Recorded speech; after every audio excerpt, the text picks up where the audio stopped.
Thanks, Mark. Welcome, everybody. Great to see you all, friends and new people alike, seeing here in the group. Um, it feels like a very big sukkah, which is appropriate. Sukkot is actually my favorite Jewish holiday. I've written about that. I'm not a huge fan of Rosh Hashanah Yom Kippur, and I'm a big fan of Sukkot. And what I wanted to explore together today is an interesting balance, tension, contradiction. I'm going to say balance in the nature of the sukkah itself. It's a little too cold for me to be out teaching in the sukkah today, but I'm there metaphorically. And you know, the sukkah has this interesting polarity, which I want to explore in our meditation together. On the one hand, Sukkot is sometimes just called the Chag, the holiday. And it's Zman Simchatenu, the time of our joy. It obviously culminates in Simchat Torah, the rejoicing over the Torah. And there is this element of joy that's really palpable. And I certainly feel it. We usually host people in our sukkah for many of the meals and just the holiday itself. And of course, I love the earth-based kind of pagan ritual part that we do, shamanically waving the magical plants in the six directions. So there is this aspect of joy that's really palpable in Sukkot, and I know for many of us, maybe an unexpected. It's not quite joy yet because the hostages haven't quite been released, but there's at least a possibility that there is some relief for the hostages, for the Palestinians in Gaza, for all of Israel and Palestine. And there's this bit of, I don't know, I'm experiencing a little bit of, it's definitely not optimism, but like nervous relief. Like I'll wait to feel relieved until it actually finally happens. But still, there's that element, I think, of some kind of joy that's maybe present for some of us at this time in our history. The sukkah also has a real element of shelter and of protection, which to me brings up the sort of the aspect of compassion. One story about that's told in Midrash on the book of Jonah is, so Jonah goes to Nineveh and he prophesies that Nineveh is going to be destroyed if they don't change their ways. Miraculously, I wish I had Jonah's platform. I mean, he wrote one article and everybody changed their behavior. Doesn't work that way in my line of work, but suddenly things change and he waits outside the city to see what's going to happen, basically. And the Midrash is like he basically builds a sukkah there under the kikayon, this mysterious plant that grows over him to shelter him. So he's there. The kikayon provides a sukkah, or maybe he builds his own sukkah in the midrash. But there is this notion that the sukkah protects us, even though we know it also doesn't protect us. Right? I live in the Northeast, in New Jersey, so we can experience it when the weather changed in the last week from the warm, unseasonably warm weather to normal, typical October weather. Sukkahs do not provide a lot of shelter, right? They really also remind us of our precarity, of how we're not necessarily safe from the elements. Probably many of you know this. Sukkah has to be partly open to the sky, right? You have to be able to see the stars through the roof of the sukkah, which also means you're going to get rained on if you're in the sukkah. So there's this sense in the sukkah of insecurity, even though it's also a symbol of security. There's a sense of vulnerability, even though there's also a sense of a celebration and of joy. And I think one of the real insights for me from the Kabbalah, the Jewish mystical and esoteric tradition, is that it's in the holding of these polarities that balance and wisdom and resilience arise, not from hoping that we'll only have the good and none of the bad, not from wishing that we should always have simcha and never times of sadness or times of anger or times of fear. And that for me is really important and helpful in a personal way with, I would say, the rest of the news, the rest of our public lives, which I'm not going to talk about a lot of politics in our virtual sukkah, but certainly for many of us, many people in my LGBTQ community, many people in the Jewish community, certainly many people who are being profiled by ICE or by the police right now in our country, feel a profound sense of fear and insecurity. So I'm working with, for me, if the goal of my spiritual practice is to only have desserts all the time, to only have the parts that are sweet and lovely. That's not going to fit in the way that we live as human beings. This is not the first period in human history that there's been suffering, that there's been oppression, that there's been vulnerability, that there's been fear. It's obviously not the first period in Jewish history either where we've had those things. And so for me, the real wisdom of this Kabbalistic approach to these polarities is that it's a constant dynamic shifting system. And the goal of practice is to kind of be attentive to how those shifts are happening internally as well as externally. So I want to spend a few minutes maybe putting that into our meditation practice together, this polarity of concern, vulnerability, even fear, and also hopefully I would say compassion, which we'll cultivate together, holding it together with this bit of joy that we may be experiencing as well. So one parallel to that polarity in the Dharmic traditions in particular, the Theravadan Buddhist tradition, is that the same phrases are used in loving kindness practice, which generally brings up a lot of feelings of love and even joy, and in compassion practice. There are 4 of these so-called Brahma Viharas, these divine abodes in this form of Buddhism, and loving kindness, compassion, equanimity, and sympathetic joy. Joy for ourselves, but also for others. We're just focused on the first 2, loving kindness and compassion today. And you might think that there would be different formulas, different mantras, different sayings that you say over and over again to cultivate different mind states. And that's true for equanimity, actually. But it's interesting that both loving kindness and compassion are basically about may you be free from suffering. And the difference is just in the valence that we put into it. So for example, some people, and I'm one of those people, I often use the phrase, may you be happy for loving kindness, because I just like it. And I choose to use that. And I think about the person or the being that I'm going to cultivate love for, and I think of them happy. Compassion, they tend to say something like, may you be safe, right? Or may you be free from suffering, if you want to be more kind of, has a more of a Buddhist ring to it. I'm going to maybe think about may you be safe for today. And that just inclines, it's just 2 sides of the same coin, right? Sometimes people use those phrases together. May you be safe, may you be happy, may you be healthy, may you be free from fear. So it's like the same words, just a slightly different inclination of the mind. So what I'd like to do is offer a guided compassion practice and invite you to see where your heart goes with it. And for me, I think primarily I'm thinking of those who are under threat right now in America. But who knows where the mind may actually go. And I want to invite in, if you come with me on this journey, to really allow yourself to feel compassion, feeling with, right? It's not, I pity some person, or I'm different from this person, or I'm glad I'm not that person, but rather really empathetically resonating with the vulnerability that people may feel, just as we may feel vulnerable in the Sukkot. All right, that's the intro. I'm going to close my eyes now and invite you to do the same, but you're welcome to do as you see fit. First, just I'm going to notice the body before doing that practice. Just how are you right at this moment? Is there high energy, low energy? Peacefulness, not peacefulness? The rest of Shabbat coming soon, or the frantic energy of getting ready for Shabbat to come soon? Just whatever's up for you.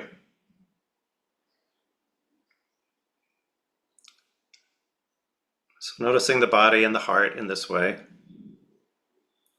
I will bring the mind to anchor a little bit in the breath, which probably, I'm guessing most of you have done many, many times, so it could feel nice and familiar, like coming home. All right, there's the sensations of the breath entering and leaving the body. So maybe the rising and the falling of the chest or the abdomen, whatever feels most home-like for you, where you usually do this practice, where you usually feel the breath.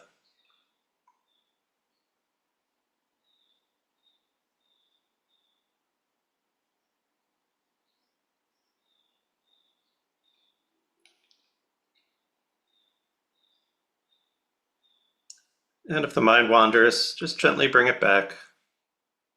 Right now, the object is just the physical sensations of the breath, very simple.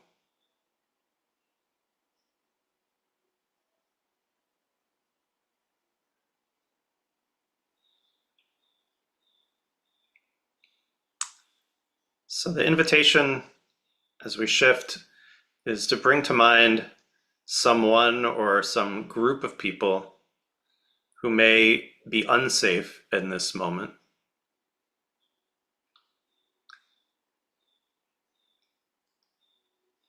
That could include the 20 odd people who we believe are still alive and being held in captivity. It could include civilians, innocent civilians in Gaza. It could include documented or undocumented immigrants in our country. It could include my trans friends. It could include people who are activists who are being targeted. Not all of the above. See where your heart settles. It could also just be a person. You don't have to follow me into the news. And just bring that person or group of people into your mind and into your heart. And we're going to shift groups later, so don't worry about, oh, I want to do more than one. For now, just stay with one group of those people that I mentioned, or one person in your life.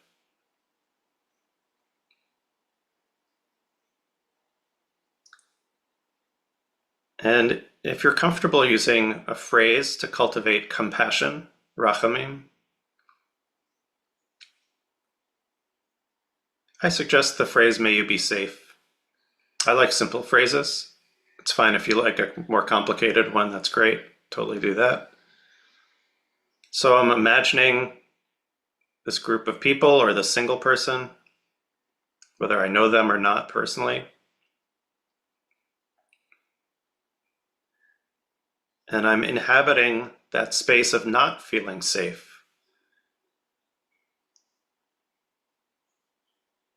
And wishing them a Sukkot Shalom, a sukkah of peace in which they can be safe. That's the practice. So it could be the phrase, it'll be the phrase, may you be safe. The feeling of compassion, rachamim, the womb-like sense. Sukkah is also a bit like a womb if you think about it. It's this space that growth can happen inside. Feeling of rachamim, of compassion, feeling with, and the wish, may you be safe.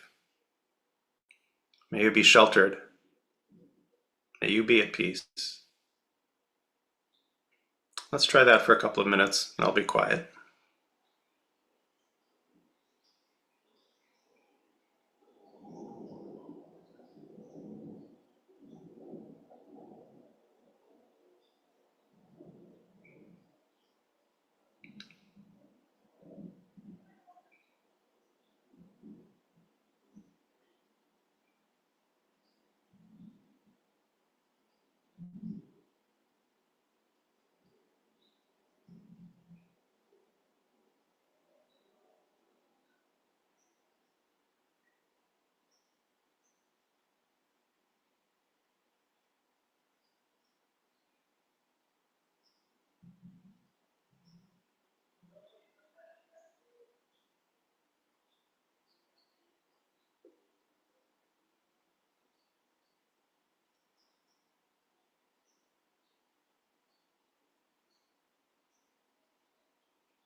If the mind wanders, or if you've gone into thinking about the situation, just let's gently come back.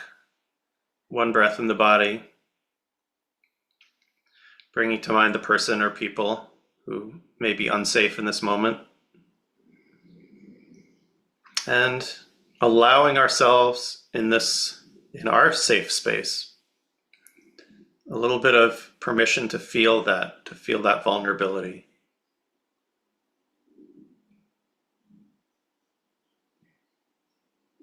Knowing that you can pull back from this practice at any moment, and that you're supported by this community, by all of us willing to go there.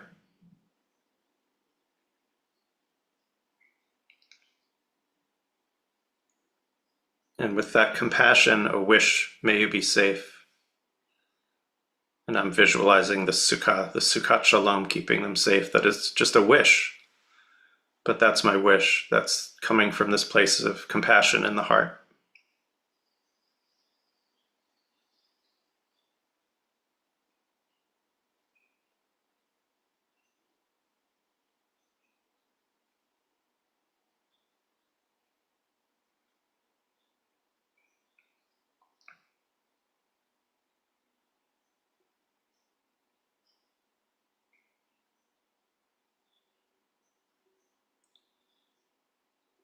And let's try to bring in some of that balance from the tree of life. We can also imagine the sukkah being there. You can imagine safety for those who were just unsafe. Again, just as a wish. In real life, we have to build that sukkah, but in meditation, there's just that wish of safety and what it feels like to be safe. That's the aspect of joy that's inside the compassion, right? There's also maybe a bit of hope.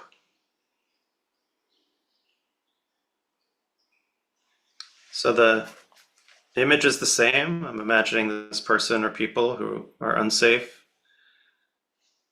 wishing for them safety, and actually kind of imagining or even embodying what that safety might feel like, that Sukkot Shalom, as a wish. This is what I hope for you.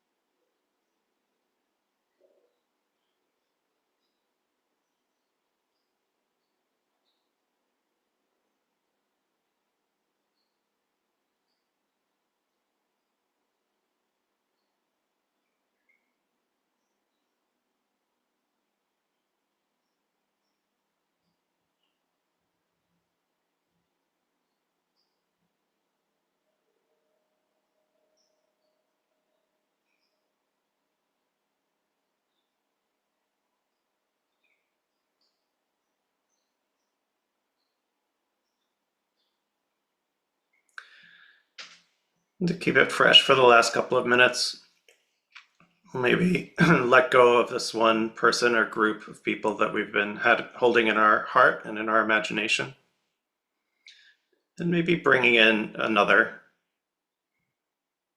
Again, it could be someone in your life who is perhaps unsafe in some way or another, including somebody battling illness, for example.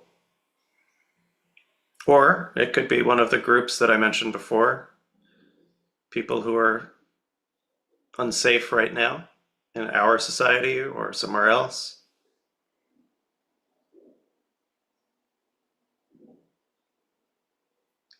Just a different person or group. And again, I'll spend a moment just imagining that sense of vulnerability, allowing myself to feel a little bit of heartbreak around it.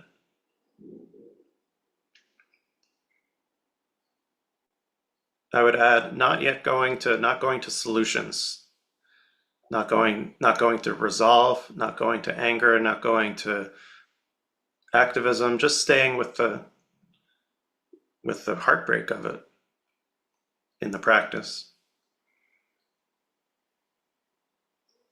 Not trying to yet solve the problem, just being in the problem.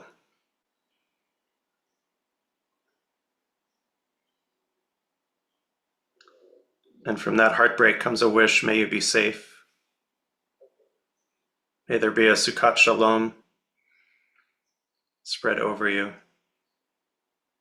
And we'll just repeat that kind of over and over, not quickly like a mantra, because it's a longer contemplation, but just do that process again. We go to the Sukkot Shalom, then we come back, we oscillate back from the joy back to the compassion, or I should say from the comfort back to the compassion, back and forth.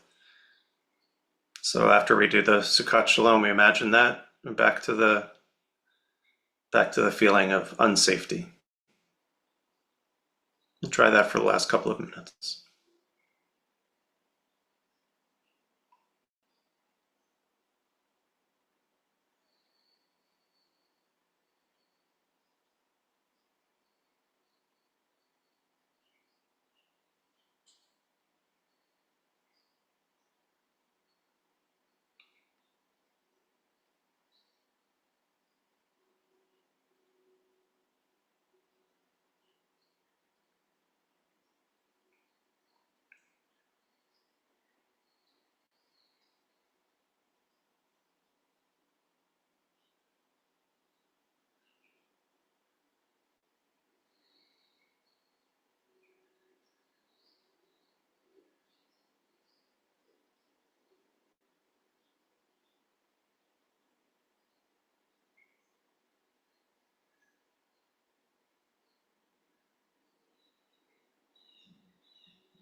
So if again the mind has wandered, we come back to the wish, may you be safe.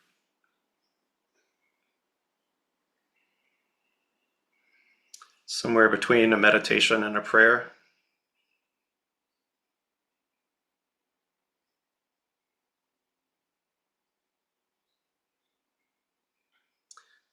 And we know in our tradition that prayer and meditation is not enough,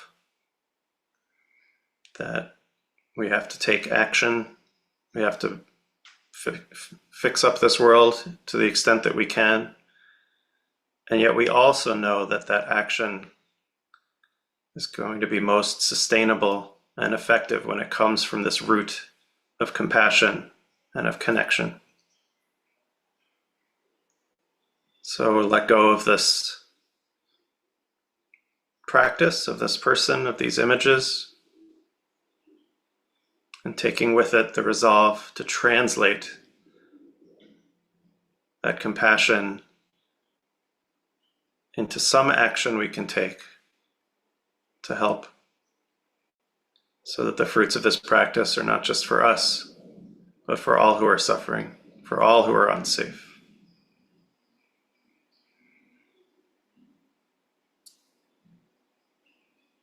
And we can open our eyes and I'll say, may it be so. Kein Yeh Ratzon.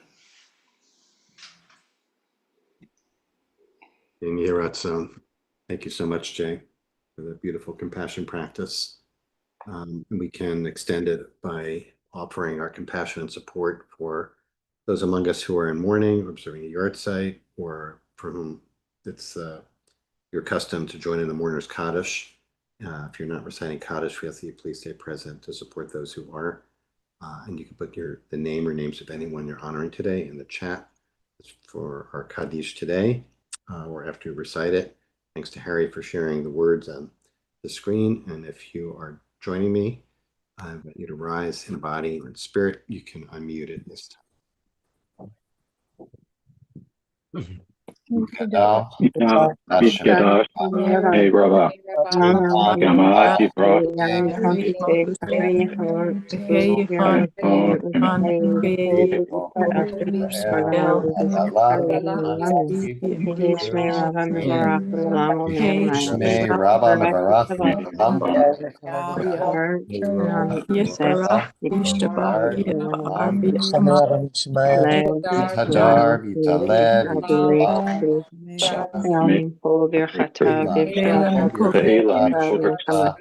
Chata v'nechamata v'aviram Shlama Rabba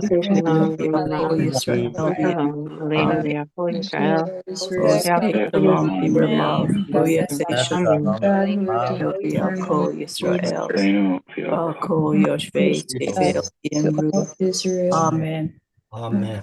Amen. Amen.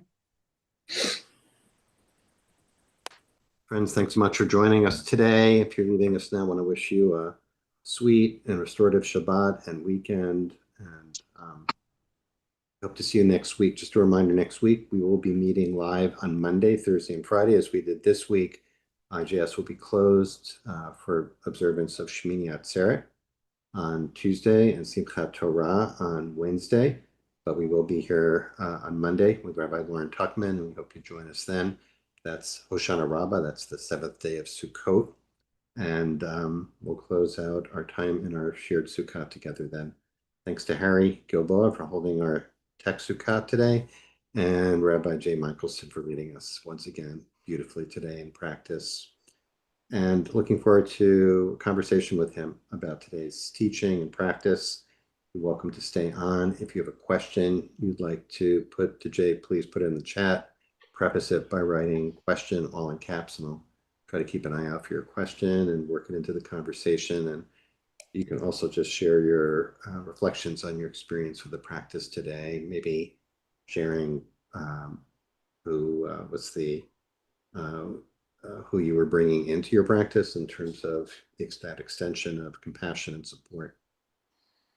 Jay, thanks. That was really, I think, it was powerful and important. So, I appreciate also your honesty in sharing about Rosh Hashanah and Yom Kippur and Sukkot. I like to try to connect the dots a little bit for me, because I guess where I'd like to go with the conversation is compassion and how we understand compassion. Inviting in to our being and identifying with or extending compassion to those who are vulnerable. And, you beautifully extended the invitation to whoever came to mind. I guess the question I'd like to probe a little bit is the distinction between empathy and sympathy.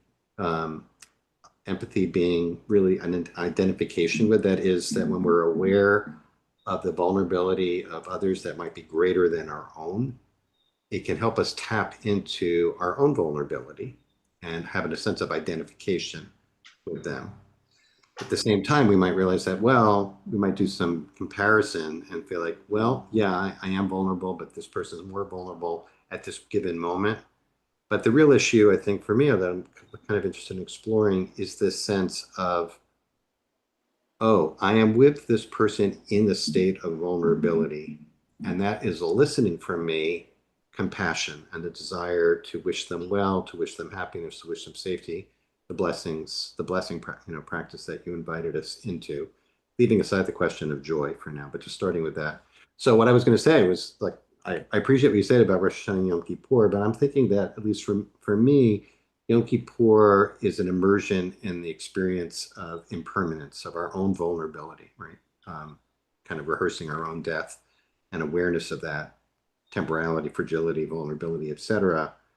And so for me, it's kind of a logical extension to move into Sukkot in the way you invited us today, to say that, in this state of rawness and vulnerability, I am more capable of perceiving, experiencing, identifying with, and supporting those who are in a state of vulnerability. Does that make sense to you? I guess I'm thinking, I want to put a point on that question of sympathy. Yeah. I mean, it's funny. I almost see it. It goes in two directions, right? So there's, my favorite verse in the Torah, which I've written about, is "Do not oppress the stranger, for you were strangers in the land of Egypt." Mm-hmm. And for me, what I take from that is that there's really almost two mitzvot in that verse. The Torah, there's a principle: the Torah doesn't waste words. And when God speaking wants to say something, God just says, "Don't kill." Not "don't kill" because it's bad to kill. Just don't kill. Don't, lo tirtzach. But here there's a reason given, right? And for me, it's not just a reason, but a practice. Like to remember this historical, of course, it's for us imaginary because we were not slaves in Egypt, but every Pesach we say we were meant to really try to get into that experience of what it would be like to be in that oppressed state, and from that place of our own pain going to, in this case, justice. It's sort of that verse skips over the compassion. It doesn't say be compassionate to the stranger. It says don't oppress the stranger, right? There might be an intermediate step there of compassion. Also, I think, I love the stranger on the same basis too. So that is there, I'd say. Sure. Go ahead. So I see that on Yom Kippur as well. I mean, we have our experience of where we've fallen short, of our fragility, and the sort of however we understand Unatana Tokef in the 21st century, that the famous prayer, who by fire, who by stoning. Probably most of us don't have that traditional understanding, but the prayer speaks to that fragility and impermanence of human nature, and from there could come, well, gosh, I don't want to make somebody else have that suffering. So yeah, I like that reading of Yom Kippur. I'm not a big synagogue Jew. So like those are synagogue heavy holidays that we just got through, and so maybe it's what I like about the Sukkot is that I can do it in my backyard. What about so empathy? So we're talking about empathy, really, right? Identification, right? Yeah, I think it's, as you pointed out, Mark. There's I'm not in the same position as an undocumented person being ripped from their bed in the middle of the night in Chicago, right? I'm not that person. So there's an understanding, but I think it's the imagined empathy from whatever small amount of pain I've experienced or oppression, and to really use our imaginative capacity to feel that suffering and then not want it to happen. Yeah. And so that's where I go with it. Yeah. So can you connect the dots to joy there? Well, yeah, Laura just asked in the chat about the phrase "May you be happy," and I think for me, the happiness, it's a funny thing about happiness. You know how that it is true, the urban legend that Inuit people have 20 words for snow. Jews do have a lot of words for happiness, with different shades of happiness.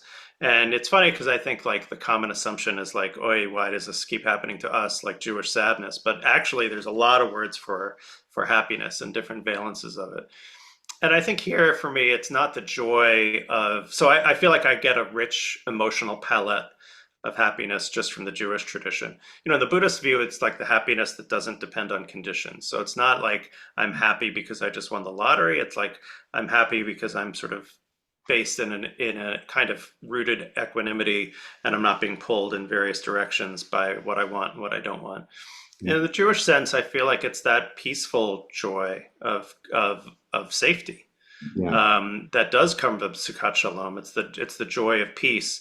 So it's not the joy necessary. It's just for me in that meditation, it's like, imagine if this were so. Like imagine if this were so. Not just the like feeling the pain.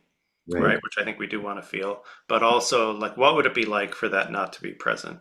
What would it be like? And I know too, it's funny, when I was learning the joy part, this is to Laura's question in particular, may you be happy is she used the phrase far from simple. It is far from simple, right? So like, I don't want to get into like what would make the person happy. Oh, I bet you'd be happy if you had that, new house, but you should be less materialistic. And so I'm going to wish for you. Definitely don't want to go down that road, right? It's just the may there be the sense of peace and of happiness, whatever that means for this person, and that for me I think is the key, and it's connected to that for me, that notion of safety, that we're in this little sukkah that can be blown away in a storm, that doesn't shelter us from the rain. But for the moment, we can have our loved ones around us and be happy. That's the metaphor. It works. It works. Let's bring anger into the equation here too, since I want to do a little shout out for this workshop you're doing. I think it's Monday, October 27th. at the Insight Center, Meditation Center in New York, which is in person and virtual, by the way. It's an in-person and online workshop, Working Skillfully with Queer Rage and Inside Out Refuge, LGBTQI Sangha event. So if, as I am, say, in my practice today, where my mind went was threatened, documented, and undocumented immigrants. And yes, practicing compassion, offering that blessing practice, and also noticing anger that this is happening, right? I don't know if you want to give us the sneak preview here about, and I know that one specifically is about queer rage, but It's yeah, we all get to feel rage. Thank you. You're in. I think what's the role? How do we bring that into the equation? In a funny way, that session is going to be like a little. Sometimes I'm accused of like Buddhismifying Judaism, but this will be Judaismifying some Buddhism. There is a misconception. They're different. They're just different views, right? As in any system, right? There are some Buddhist texts which are like anger is one of the three poisons. You want to never feel anger and ill will. Okay, that's one view. But there are also other views. That anger can be really generative if we relate to it in a skillful way. So we're not just consumed by the anger, but we use it as motivation. And there's a contemporary teacher, Lama Rod Owens, who's written really skillfully about that. His book is called Love and Rage. And I think in a way, it is sort of embracing.